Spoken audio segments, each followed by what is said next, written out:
गाना। आज 20 सालों बाद रमेश अपनी दुल्हन नैना के साथ अपने गांव के अपने पुराने घर आता है। सभी लोग बहुत खुश थे। रूपा भी अपनी बहू का स्वागत करने में लगी थी। पर ये क्या, रूपा जैसे ही अपनी बहू की आरती उतारने जाती है, अचानक से तेज हवाएं चलने लगती है। घर की लाइट चली जाती है और आरती का थाल का दीपक बुझ जाता है। माँ, ये सब क्या हो रहा है? अचानक से ये मौसम कैसे बदल गया? अरे बेटा, ये गांव है। गांव में अक्सर ऐसा ही होता है। किसी भी वक्त मौसम बदल जाता है और कभी भी लाइट चली जाती है। दीपाली बेटा, किचन से मोमबत्तियां तो ले आ। रूपा के कहने पर दीपाली किचन में मोमबत्ती लेने जाती है। लाइट ना होने की वजह से घर में काफी अंधेरा था, इसलिए दीपाली अपने फोन का टॉर्च ऑन करती है और टॉर्च ऑन करते ही उसे महसूस होता है जैसे कोई उसके सामने से गुजरा हो। मुझे ऐसा क्यों महसूस हुआ कि मैंने अभी यहाँ किसी को देखा? क्या सच में यहाँ कोई था या ये सिर्फ मेरा वहम था? अरे दीपाली बेटा, मिले कि नहीं मोमबत्ती? हाँ माँ, बस अभी लाती हूँ।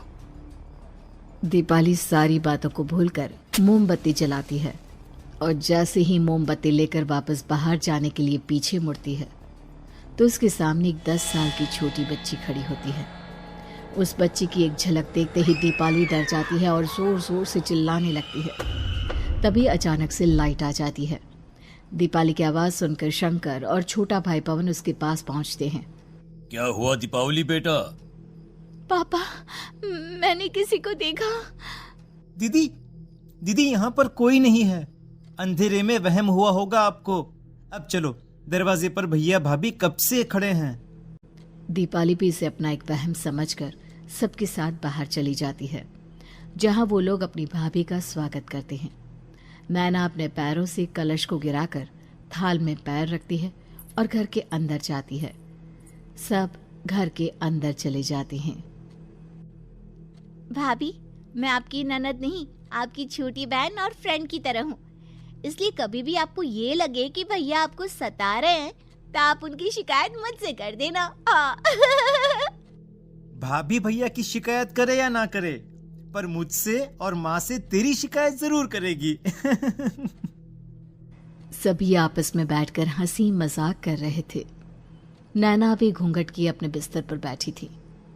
वो सब आपस में बात कर ही रहे होते हैं कि तभी उन्हें एक अजीब डरावनी आवाज सुनाई देती है और कमरे की खिड़की अपने आप ही खुल जाती है।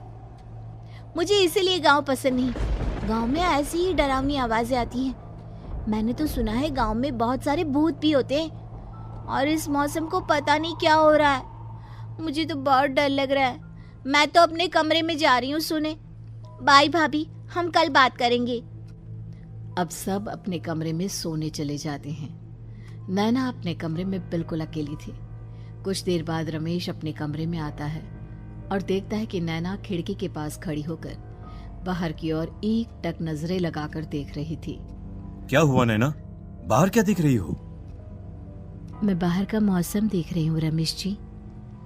इस मौसम को देखकर ऐसा लग रहा है जैसे आज कोई अपना बदला लेने के लिए आया है। तुम क्या बोल रही हो? मेरी कुछ समझ में नहीं आ रहा। और वैसे भी रात काफी हो चुकी है, अब हमें भी सो जाना चाहिए। चलो। इतना बोलकर रमेश सोने के लिए बिस्तर पर लेट जाता है, पर नैना अब भी खिड़की के पास ही खड़ी होती है। रमेश के सो जाने के बाद नैना अपनी सास के कमरे में जाती है और अपनी सास के पास बैठकर रोने लगती है, जिसे सुन सास की नींद खुल जाती है। बहू, अरे क्या हुआ बहू? तू इतनी रात को यहाँ मेरे कमरे में बैठकर रो क्यों रही है? मम्मी जी, आपने मुझे क्यों नहीं अपनाया? आपको पता है, आपकी वजह से मुझे और मेरे परिवार वालों को गांव वालों के कितने ताने सुनने पड़े। तू मेरी बहू नहीं है? कौन है तू? मम्मी जी, मैं आप ही की बहू हूँ। आपने मुझे अब भी नहीं पहचाना? इतना बोलते ही नैना की आंखें लाल हो जाती हैं वो जोर जोर से हंसने लगती है। मौसम का रुख बदल जाता है। कमरे की खिड़कियां और दरवाजे अपने आप ही खुलने और बंद होने लगते हैं। देखते ही देखते नैना हवा में उड़ने लगती है और वो अपनी आंखों के इशारे से अपनी सास को भी हवा में लटका देती है। तेरी वजह से मुझे और मेरे घर वालों को ताने सुनने पड़े। तूने जो पाप किया है, तुझे उस पाप की सजा मिलेगी और अब तेरी इस गलती की सजा तेरा पूरा परिवार भुगतेगा। इस तरह से नैना बड़ी ही बेरहमी से अपनी सास को मार डालती है और आराम से अपने कमरे में जाकर सो जाती है। अगली सुबह जब घर वालों को कमरे में रूपा की लाश मिलती है तो उन लोगों के पैरों तले जमीन खिसक जाती है। कल तक माँ बिल्कुल ठीक थी, फिर अचानक ऐसा क्या हुआ रात को कि माँ हम सबको छोड़कर चली गई। सारी गलती मेरी है। बेटे की शादी की खुशी में मैं ही रात को घर वापस नहीं आया और चला गया अपने गांव के दोस्तों से मिलने। अगर रात को मैं अपनी रूपा के साथ होता तो शायद आज वो हमें छोड़कर न जाती। घर में शोक का माहौल पसर गया था, पर नैना को इस बात से कोई फर्क नहीं पड़ रहा था और ये बात कहीं ना कहीं पवन को भी समझ में आ रही थी। अब ऐसे ही कुछ दिन बीतते हैं और 1 महीने के अंदर ही अंदर शंकर की भी मौत हो जाती है। पहले माँ छोड़कर चली गई और अब पिताजी। क्या हो गया है हमारे घर को? पता नहीं किसकी नजर लग गई है। भैया ये घर सही नहीं है। हम जब से इस घर में आए हैं कुछ न कुछ बुरा ही हो रहा है। हमें यहाँ से वापस शहर चले जाना चाहिए। जहाँ रमेश, दीपाली और पवन का रो रो कर बुरा हाल था, वहीं नैना अपने कमरे में बैठी आराम से मेकअप कर रही थी। दीदी मुझे तुमसे कुछ बात करनी है। मुझे लगता है कि इन सब के पीछे भाभी का हाथ है। पवन तू ये सब क्या कह रहा है? तू होश में तो है ना? अगर भैया भाभी ने तेरी ये बकवास बात सुन ली तो उनके दिल पर क्या गुजरेगी? तू भाभी पर इतना बड़ा इल्जाम कैसे लगा सकता है?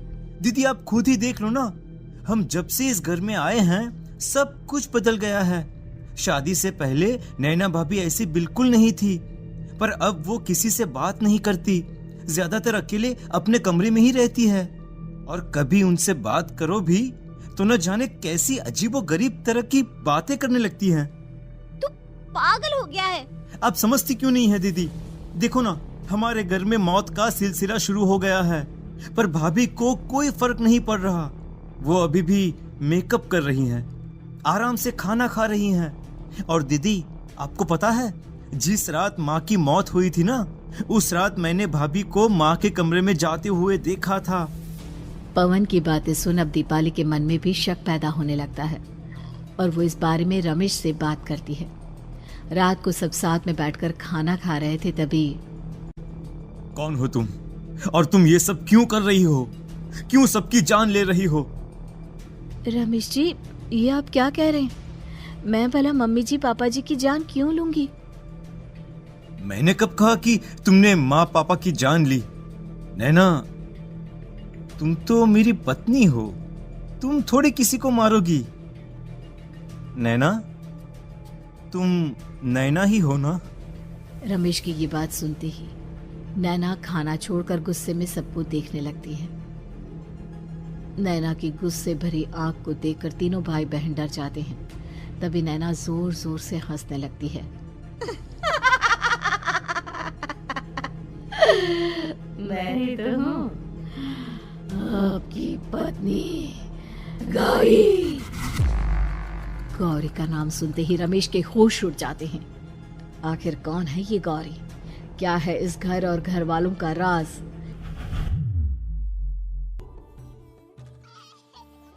हमारे दोनों बच्चे एक साथ कितने अच्छे लग रहे हैं ना? हाँ, कितने अच्छे दोस्त हैं दोनों। बस बड़े होने के बाद भी इनकी ये दोस्ती बनी रहे तो बच्चे कितने खुश रहेंगे। मैं क्या सोच रहा था कि क्यों ना हम अपनी दोस्ती को रिश्तेदारी में बदल दें। मैं अपने बेटे रमेश की शादी तेरी बेटी गौरी से करना चाहता हूँ। इस तरह हमारे बच्चे भी हमेशा साथ रहेंगे और हमारी दोस्ती भी रिश्तेदारी में बदल जाएगी। शंकर की इस बात से उसके दोस्त को बहुत अच्छा लगता है और वो अपनी बेटी की शादी रमेश से करवाने के लिए तैयार हो जाता है। बहुत जल्द दोनों परिवार मिलकर बचपन में ही रमेश और गौरी की शादी करा देते हैं। अरे शंकर, अपने बच्चों की शादी करवा कर हमने अपनी दोस्ती को रिश्तेदारी में बदल तो लिया, पर मैं चाहता हूं कि अपनी गौरी का गौना 2 साल बाद करूं, ताकि वो थोड़ी समझदार हो जाए। अरे हाँ हाँ दोस्त, बिल्कुल, हमें कोई दिक्कत नहीं है। इसी तरह समय बीतने लगता है। समय के साथ शंकर का कारोबार तरक्की पकड़ लेता है और 2 साल बाद शंकर अपने पूरे परिवार के साथ शहर में शिफ्ट होने की तैयारी कर लेता है। जब यह खबर उसके दोस्त को पता चलती है तो वो शंकर से बात करने उसके घर जाता है। शंकर, 2 साल पूरे हो चुके हैं और अब तू शहर भी जाने वाला है। मैं सोच रहा था कि तेरे शहर जाने से पहले गौरी का गौना कर दूं, ताकि तू अपनी बहू को अपने साथ लेकर जा सके। ये तू कैसी बातें कर रहा है? रिश्तेदारी बराबरी वालों से होती है, और वैसे भी अब मेरा बेटा या मेरा परिवार कोई भी इस रिश्ते को नहीं मानता। ये तू कैसी बातें कर रहा है दोस्त? जब हमने अपने बच्चों की शादी करवाई थी तब हम दोनों ही एक बराबर थे। पिछले 2 साल में तेरा कारोबार थोड़ा सा अच्छा क्या चल गया तो पुराने रिश्ते ही तोड़ देगा। देख भाई, ऐसा मत कर। अगर तूने मेरी बेटी को अपनी बहू के रूप में नहीं अपनाया तो कोई भी मेरी बच्ची से शादी नहीं करेगा। अरे उसकी जिंदगी बर्बाद हो जाएगी।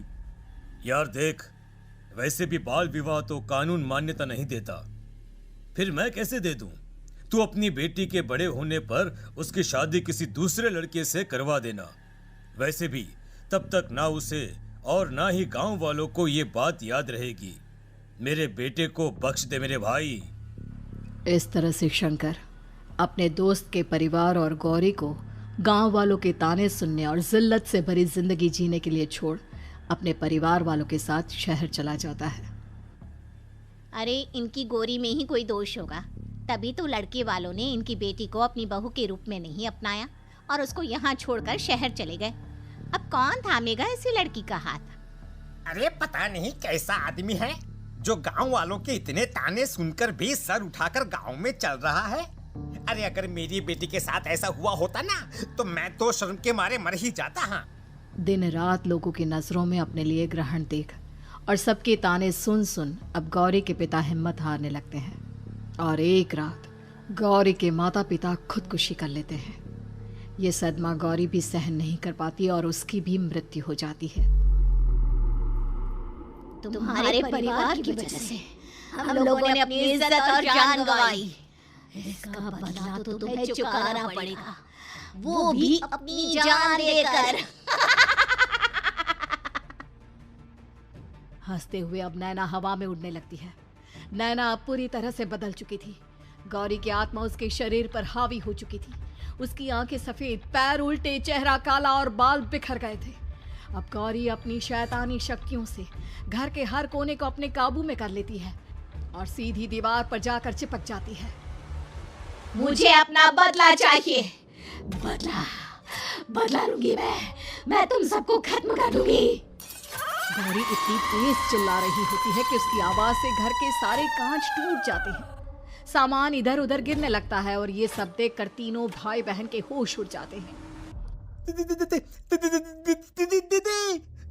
बचाओ, भागो भागो। उन तीनों को अपनी जान बचाने के लिए यहाँ से वहां भागता देख गौरी जोर जोर से हंसने लगती है। तभी दीपाली घर से बाहर निकलने लगती है, जिसे देख गौरी गुस्से में अपनी शक्तियों से तुरंत घर का दरवाजा बंद कर दीपाली को हवा में उड़ा देती है। बाहर भागेगी, मुझसे बचकर भागना चाहती है? कोई नहीं बचेगा, आज तुम सब मरने वाले हो। अचानक घर में भूतिया आवाजें गूंजने लगती है, तेज हवाएं चलने लगती हैं। सोफा, टेबल, कुर्सी सब हवा में उड़ने लगता है। ये सब देखकर रमेश, दीपाली और पवन की रूह कांप जाती है। घर में ये सब होते हुए और अपनी बहन को हवा में उड़ते हुए देख रमेश और पवन को भी समझ में नहीं आ रहा था कि वो क्या करे, कैसे अपनी जान बचाए।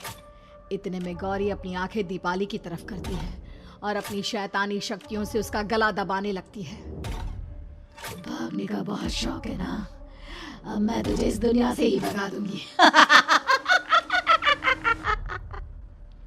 इतना बोलकर गौरी दीपाली को उठाकर फेंक देती है और दीपाली दीवार से टकराकर नीचे गिर जाती है। दीपाली के पूरे शरीर में चोट के निशान होते हैं और वो उठ भी नहीं पाती। दोनों भाई भागते हुए अपनी बहन के पास जाते हैं। ये तो बस शुरुआत है, मैं तुम तीनों को तड़पा कर मारूंगी। अरे अरे, पर हमने क्या किया है? हम तीनों भाई बहन तो निर्दोष हैं। गलती तो हमारे माता पिता ने की थी और उन्हें तुम पहले ही मार चुकी हो, फिर हमारे पीछे क्यों पड़ी हो? पवन के इतना बोलते ही गौरी एक हवा के झोंके की तरह उसके पास आती है और उसका गला पकड़कर उसे हवा में उठा देती है और रमेश को गुस्से भरी नजरों से देखती है। गलती मेरे परिवार की नहीं थी, पर सबको बोलना पड़ा। मैं किसी को नहीं छोड़ूंगी।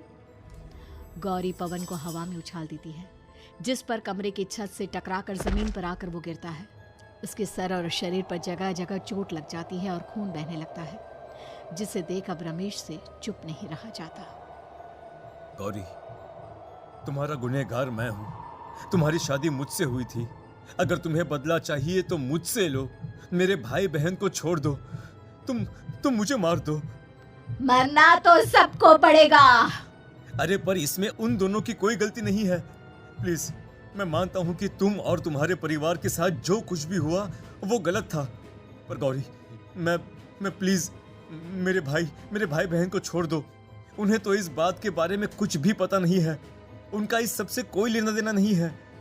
तुम और तुम्हारा परिवार यही चाहता था ना कि मैं तुम्हें अपना लूं। उस समय मैं बच्चा था।